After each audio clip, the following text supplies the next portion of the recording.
Right, so hello and welcome back to Books and Things and welcome to another video, and today I'm going to be telling you about my favourite modern books of 2023.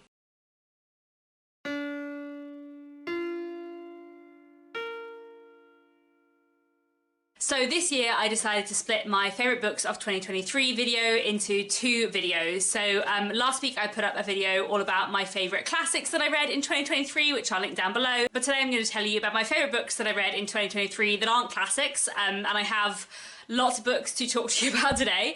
So I'm going to start off with some books that are novels, so some non-fiction plays and poetry, and then I will get into novels.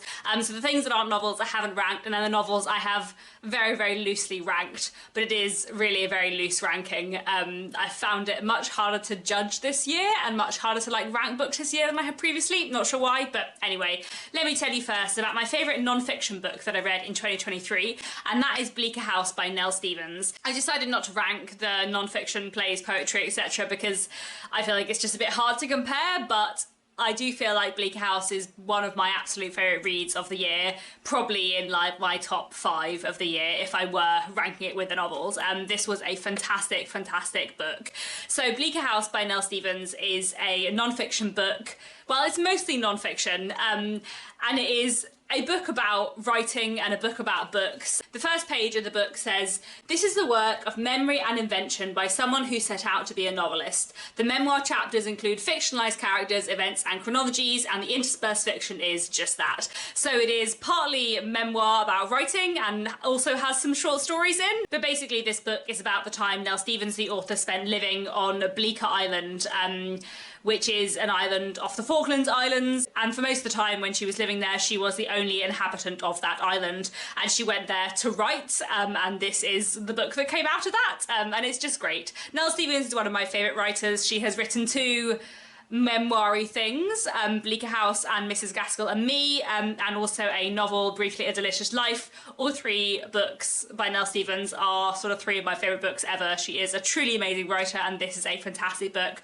I highly, highly recommend this, but especially to people who write. I feel like if you write, you will get even more out of this, but it's just a great book regardless. The next thing I want to mention is this is What I Learnt from Johnny Bevan by Luke Wright. I have put this down on my list as my favourite play, but it is sort of a play in verse / maybe a long poem, but it could be performed as a play, so it sort of is somewhere in between a play and poetry, I guess. But anyway, it's very fantastic. We're going to talk about Luke Wright more in a second. Luke Wright is an amazing poet who writes fantastic standalone poems and also writes long monologue plays / long poems, which kind of tell a story. So What I Learned from Johnny Bevan is a kind of monologue of this man looking back on his time at university when he met a man called Johnny Bevan. It's about politics in the 90s, it's about class and friendship, and it's just fantastic. Moving on to poetry that is indisputably poetry, I do have another book by Luke Wright to mention in my favourites, and that is Peak. This is a fantastic collection of poems looking at a lot of different themes to do with family, the pandemic, changing life circumstances, happiness, and it's just fantastic. I really,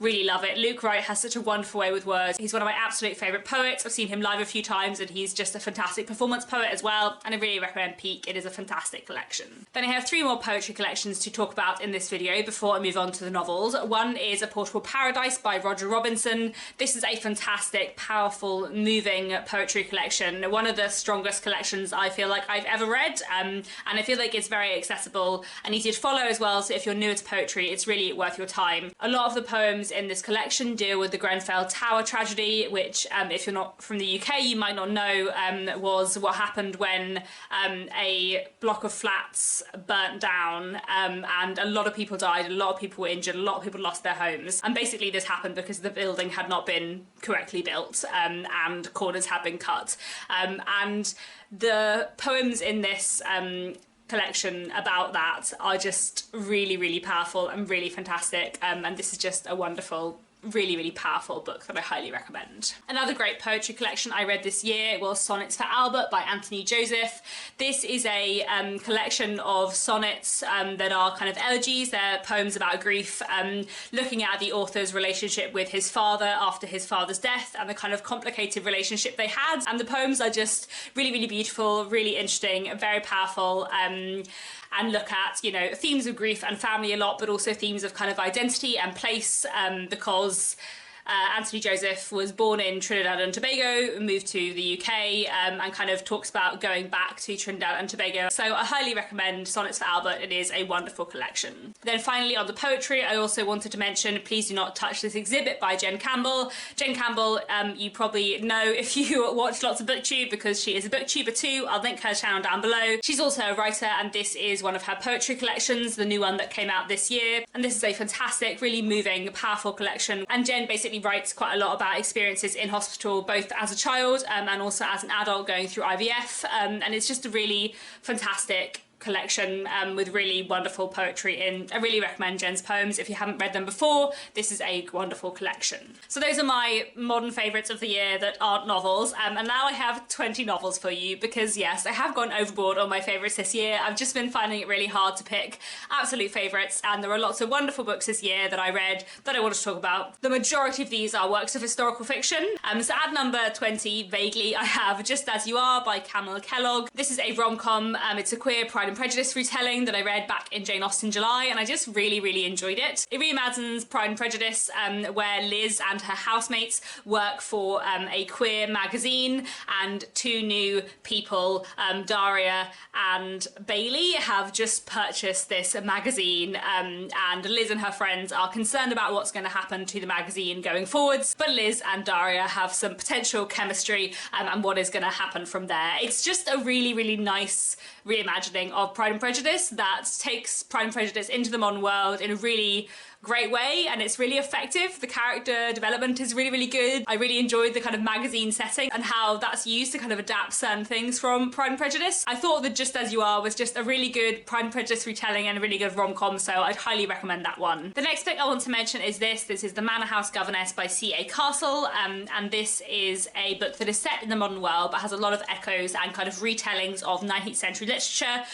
especially focusing on Jane Eyre, with a bit of Pride and Prejudice and a little bit of some other Austen novels thrown in a really fun way. This book focuses on young Bronte Ellis, who is just leaving school and accepts the position as a tutor, or as a governess, as he kind of likes to think of it, working for a man in order to teach his little girl who is being educated at home. Bron is gay and genderqueer, and while his employer and the little girl he's looking after accept him very much, his charge's elder brother, who is a few years older than Bron, doesn't seem quite so happy with Bron's presence in the house, and there are clearly some secrets and some mysterious things going on in this place, and kind of everything goes on from there, and it's just really good. I think what I liked best about The Manor House Governess was the way it interacts with 19th century literature in a way that is very fun, and the thing I like most about it, I can't tell you because it's a spoiler, but there's just some really clever things done later on in terms of the way this book interacts with its nature as a retelling, which I just really like. And it's also really fun to read a kind of queer retelling of Jane Eyre, and it's just really effective. So I highly recommend The Manor House Governess. I think it is really great. The next book I want to mention is Circus of Wonders by Elizabeth MacNeill. This is a great work of historical fiction set in the Victorian period, following various characters who are caught up with this Circus of Wonders. And there were so many things that I liked about this book. I feel like this book really picks apart the sort of complicated nature of Victorian circuses, the kind of abuse of power within them, and the sort of like uneasy ways that freedom and oppression could exist together. Like, I feel like it's just very nuanced and very complicated in a way that I thought was fantastically done. The kind of love story element in this book is very effective, and the characterization is great, and everything about this kind of fascinating circus is just really well done. So I highly recommend Circus of Wonders. Elizabeth MacNeill writes wonderfully, and this book is really fantastic. Sticking with historical fiction set in the Victorian period, I also wanted to mention No Life for a Lady by Hannah Dolby. This book is set in the 1890s, and it follows a young woman who is kind of feeling uneasy in life. Her mother vanished many years ago, is presumed dead, and she lives with her father. Her father's quite keen to see her married, but she doesn't really want to get married. And in her efforts to find her mother, she ends up meeting two very different detectives, and one of whom she ends up kind of trying to work for in some kind of way, because she thinks maybe being a detective would suit her a lot more than being married. And we end up following her as she tries to find out what happened to her mother all these years ago,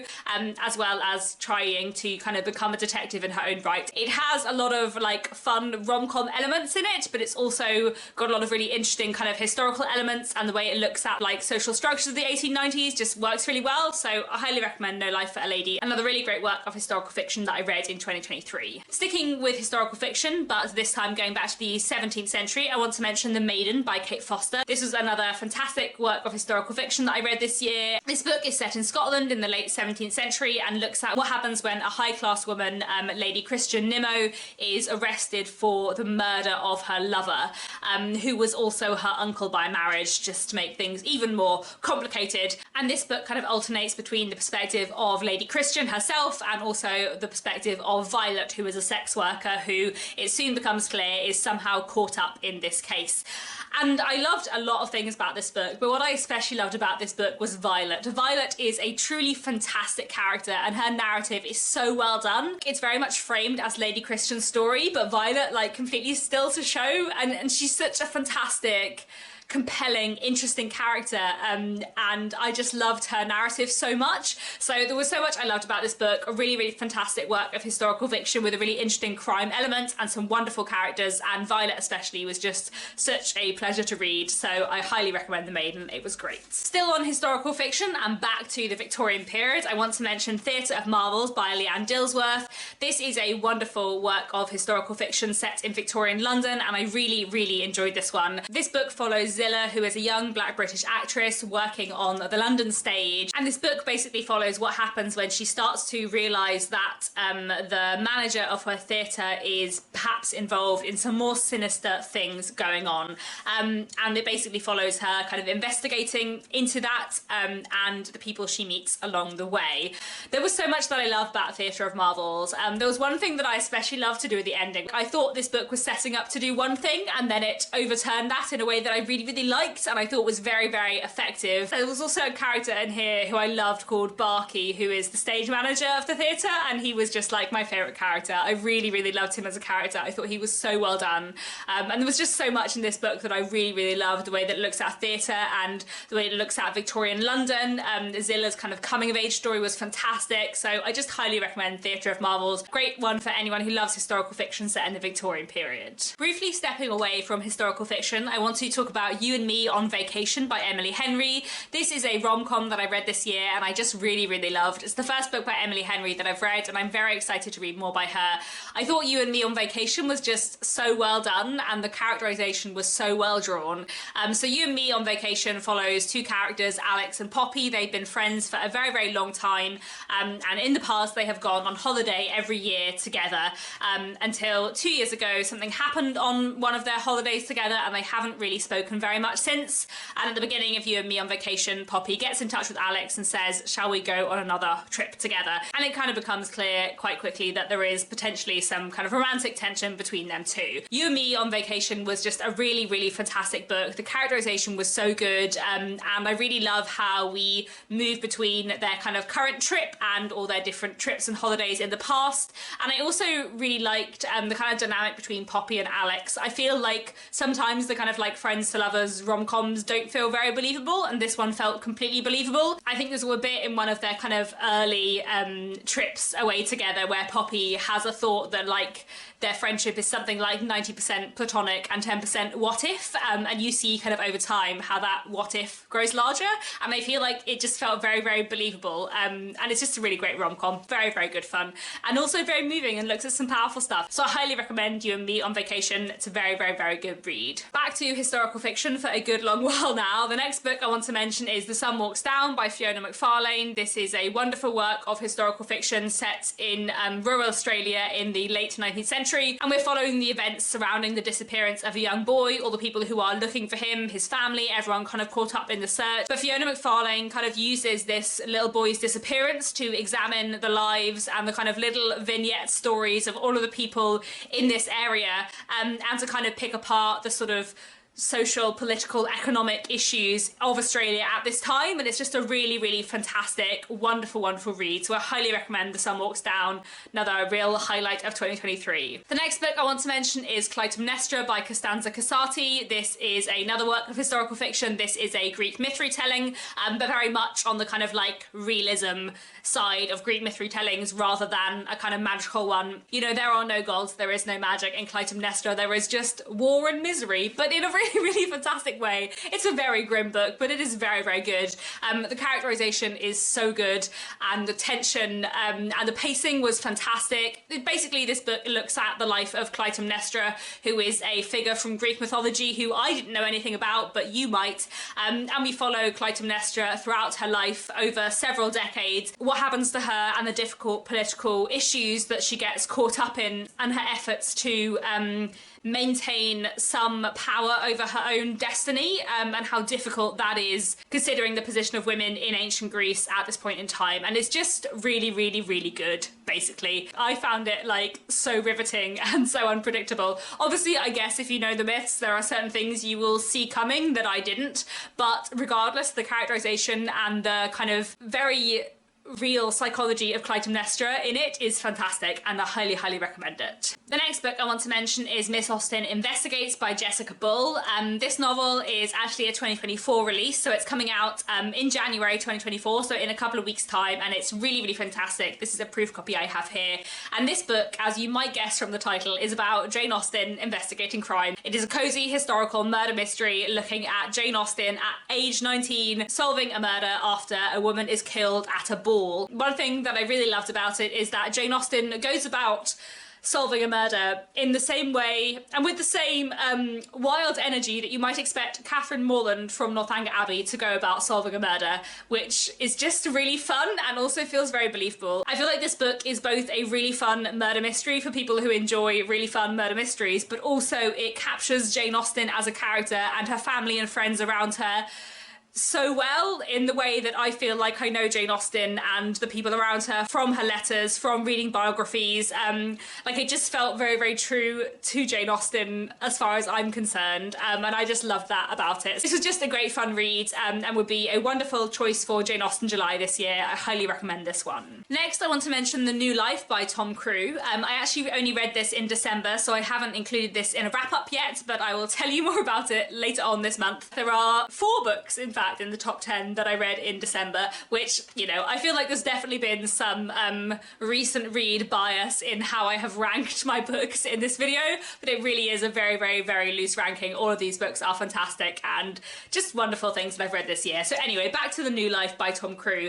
This is a fantastic book which is set in the Victorian period in the 1890s, and it looks at 2 men, John Addington and Henry Ellis. And these 2 men come together to write a book about homosexuality in the 1890s, at a time when this is obviously still considered very, very taboo. John Addington himself is gay, but he is married. His wife is kind of aware of his relationships with men, and at the beginning of this book he meets and falls in love with a man called Frank. Henry, the other man, isn't gay, but he is kind of increasingly aware that perhaps his wife, who he has very recently married, might be.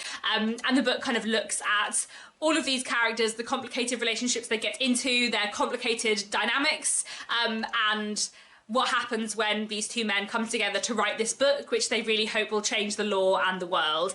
This is such a fantastic, powerful book. There was so much that I really liked about this. I feel like the characterization was really, really well done, and it's a really, really interesting book that really captures the 1890s so well. The fact that 1890s Britain was both a time of like massive social change and massive kind of optimism for the future, but also still a lot of very old views were prevailing, and there was a lot of kind of reactionary feeling. And overall, this was just a wonderful book, really, really interesting, very powerful, and one I highly recommend. Next, another December read. I want to mention Rose and the Burma Sky by Rosanna Amaka. This is a fantastic novel, another work of historical fiction, this time set in the 1930s and 40s across Nigeria and Burma. And this book basically focuses on a young Nigerian man called Obi. It is sort of a coming-of-age story in some ways. We kind of start knowing that he is in the jungle in Burma fighting in the Second World War, and then we flash back to his upbringing in Nigeria and his friendship and kind of unrequited love for a girl called Rose who lived in the same village as him. It is, as I said, a coming of age story. It is also very much a book about war, and it's also very much a book about colonialism in kind of mid-20th century Africa and the kind of lies that people were told. There was so much that I loved about this book. The pacing was really well done and really interesting, and the history behind it was really interesting. You know, this is a bit of the Second World War that doesn't get written about or talked about very much. And then the characterization of Obi and Rose was just wonderful. It's interesting because this book is told from Obi's perspective, but in some ways Rose is the kind of focal point of it, and her story is just kind of so moving and powerful. And she is in some ways much more critical of kind of the society they live in than Obi is, and I just loved it, found it really, really powerful, really moving, just really, really fantastic. So I highly recommend Rose and the Burma Sky, another fantastic highlight of 2023. Another December read, because apparently I have put 3 of them together, is The Pull of the Stars by Emma Donoghue. I finally read this book and I thought it was fantastic. Emma Donoghue is one of my favourite writers of historical fiction, and this book is set in 1918 in Dublin during the flu epidemic, and we're following a nurse called Julia Power, who is working in the fever/maternity ward. She's a midwife, and basically she is working in a small ward of people who both have the flu and are pregnant and soon to give birth. And this book basically follows 2 days of her working on the ward and her kind of growing friendship with a young woman who is sent to be an assistant to her. And this book was just so powerful and so incredible, very, very visceral. It does contain a lot of very, very graphic, quite grim scenes of giving birth, so I feel like that is something to be very aware of when going into this book. But also the characterization in this book and the kind of social criticism within it and the kind of complexities of the characters, it's just so good. I read this in sort of 2 days over Christmas and it was just fantastic, so I highly recommend The Pull of the Stars. Emma Donoghue is wonderful. Next, I want to mention The Theatre of Glass and Shadows by Anne Corlett. This is another proof copy. This is another 2024 release. This one is coming out in May 2024, so you do have a little while to wait, but it is really, really good, I promise. So this book is set in an alternative London where there is something called the Theatre District, which takes up a lot of South London and is a massive immersive theatre production that has been running for centuries. Isn't that just a really, really cool premise? The premise alone is awesome. So this is a kind of alternate history novel, sort of set vaguely in an alternative 1950s, maybe early 1960s, I would say. And we are following a character called Juliet, who doesn't know anything about the theatre district, has never been there, but after the death of her father, she finds things amongst his belongings which suggest that maybe he might have had a past there, and so she goes to the theatre district to try and work out what that past might have been, and discovers kind of more than she bargained for. And it's just such a good book. Like, I really, really loved The Theatre of Glass and Shadows. It kind of conjures up the kind of theatrical magic of this place in such a wonderful, wonderful way. I also loved kind of all the alternate history stuff and kind of how this place has come to be and kind of how it has changed other elements of British history, I suppose. And I also really, really loved the pacing. Like, we find out certain things at certain points, like just in a perfect way.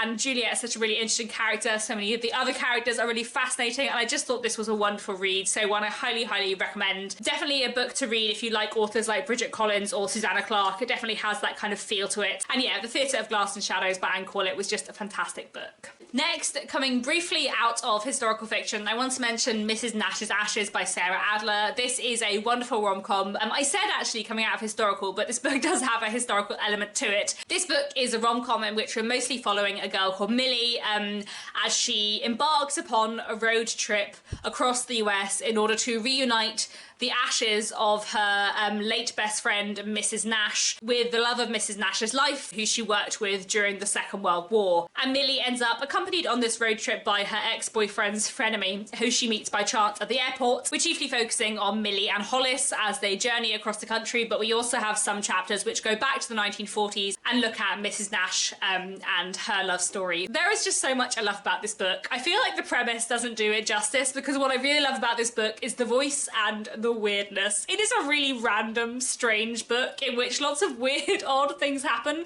At one point, Millie and Hollis go through a town where there is a broccoli festival. Like, it's just very odd, but in like the most glorious, fun way. Millie is a very kind of like eccentric character, but in an entirely believable way. She feels like a real person who is just a bit weird, but like in the way that lots of people are, and I just really, really liked her. I feel like when I usually read rom-coms, I don't usually like identify with the main characters or feel like they're the kind of people I would be friends with, whereas like Millie, I would be friends with Millie. I would definitely be friends with Millie. She's great. And Mrs Nashs Ashes is just wonderful. It's also very much a book about grief. You know, Millie is in her 30s, I think, but her best friend who passed away was in her 80s, and she kind of knew that her friend was old, but she still is grieving very much for Mrs Nash and the loss of her. And it's just a great book. I just love this so much. So I highly recommend this. And, you know, now back to the historical fiction. Okay, so we're now into my top 5. I haven't really been giving the ranking as I go so far because the ranking is really very, very loose, but I feel like the top 5 are more or less the top 5. So at number 5, I have The Paying Guest by Sarah Waters, which I read way back at the start of 2023, I think, and it has really stayed with me and it is fantastic. It is kind of a book of two halves in that the pacing for the first half, maybe even the first like 2/3, is very slow, and then something happens and the book kind of like turns on its head in a way that I really, really enjoyed, but I feel like the pacing wouldn't necessarily be for everyone, but I kind of loved it and I thought it was great. And it is a book that I have thought about a lot since, especially about the kind of dynamics between the characters. So this book is set in the 1920s, and we are following a young woman called Frances who lives with her mother, and they have kind of fallen on hard times. They're having to take in lodgers for the first time. Lillian and Leonard Barber, who are newlyweds, move into the house, and Frances kind of is very intrigued by them and kind of develops a friendship and maybe a romantic interest in Lillian, and everything kind of goes on from there. And then there is quite a big kind of twist in the plot about 2/3 of the way through, as I said, which kind of changes everything in a really effective, interesting way. And I just love this. Sarah Waters writes wonderfully, and her characterization is so good. Like, Frances and Lillian have really, really stayed with me as characters, and I have thought about them a lot since. Frances especially, I feel like, is so well drawn, and the ending of this book is really good, and there's just so much about this that I really, really loved. What a great book. Love this so much. So at number 4, I have Act of Oblivion by Robert Harris. Previously, I'd read Robert Harris's Cicero trilogy, which I really enjoyed, but I hadn't read anything else by him, and Act of Oblivion was just fantastic. It's a book set in 17th century England and America, and looks at kind of events that unfold after the restoration of the monarchy, looking particularly at two of the people who had signed the order to execute Charles I, and what happens when they go on the run to America. These two people are real historical figures, and then we're also following a fictional character who is the kind of man on a mission to find them and track them down. He is very much in favour of the monarchy. He thinks what they did was terrible, and he wants to bring them to justice and have them executed. And basically this book is following these three people with completely opposite views, but they all really, really believe that they are right. And I think there are so many things that Robert Harris does fantastically in Act of Oblivion, one of which is that he kind of creates this amazing, compelling chase narrative. And another thing he does is kind of look at the history of kind of mid to late 17th century England and America in really, really compelling, interesting ways. And another thing he does is that he creates these flawed characters who believe in things which, you know, on both sides, I can't understand their beliefs at all. Robert Harris makes it so clear that these people believe they are right, and the way he explores their beliefs is so interesting and so well done that you completely understand these people, even if their views kind of feel very alien. I remember I was talking to my husband Nick about it when I was reading it. He's also read the Cicero series by Robert Harris, and I was saying kind of that I was finding it very interesting that Robert Harris was kind of looking at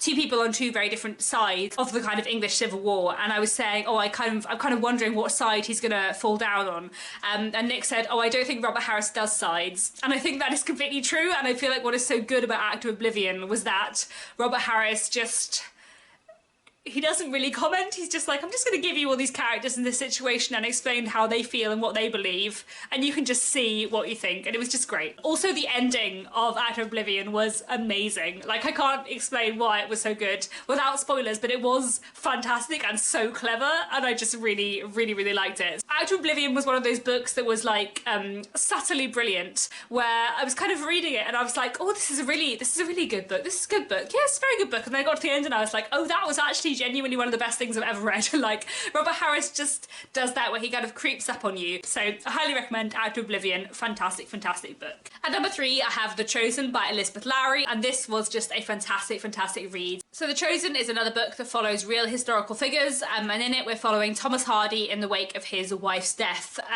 Thomas Hardy and his wife had quite a complicated, unusual relationship, and were kind of estranged but still living in the same house. And in The Chosen, we're following Thomas Hardy in the few weeks following his wife's death as he discovers her diaries and letters, and begins to think that maybe he didn't really understand her at all.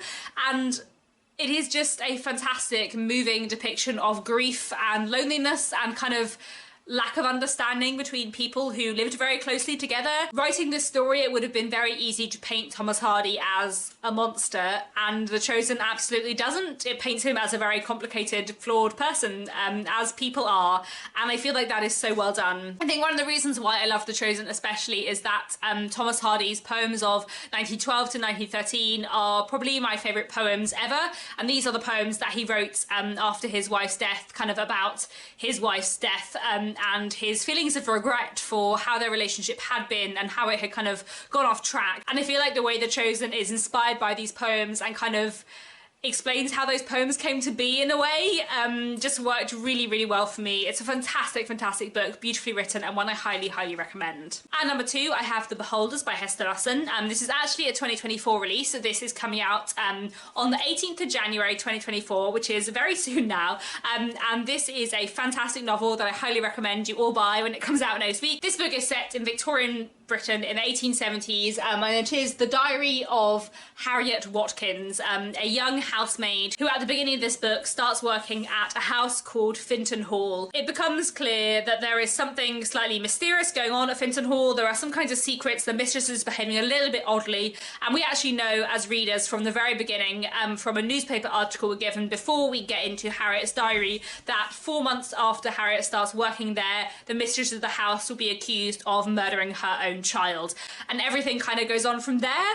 And this book takes so many great twists and turns. Like, I feel like from the setup I thought I knew where it was going, and then I didn't. And I feel like the way this book kind of like underpicks the darkness beneath the surface, beneath the shiny surface of Victorian society, was so well done and so clever, and I loved it. It is a really great kind of thriller of a read. Like, the pacing is so good and so dramatic, and I love the ending. Like, I feel like this book was a fantastic book all the way through, but the ending was especially wonderful, and I just loved it so much. It was so good. This is definitely the kind of book you'll like if you like authors like Sarah Waters, Sarah Collins, Stacey Halls, Elizabeth McNeil. It's just fantastic and so good and so pacey, and yeah, I'm very excited for this to come out into the world because I thought it was wonderful. But finally, I have my favourite contemporary book of the year, which is actually another book I read in December. As I said, I do think there is a bit of recent read bias in here. There are definitely some books that I read earlier on in the year that are lower down the list, and maybe this book would be at number like 3 instead of at number 1 if I hadn't read it like 2 weeks ago, but it was so good, so let's talk about it here, and that is Black Cake by Charmaine Wilkerson. I didn't actually read this physical edition, I listened to it on audiobook, and I would really recommend the audiobook. This book is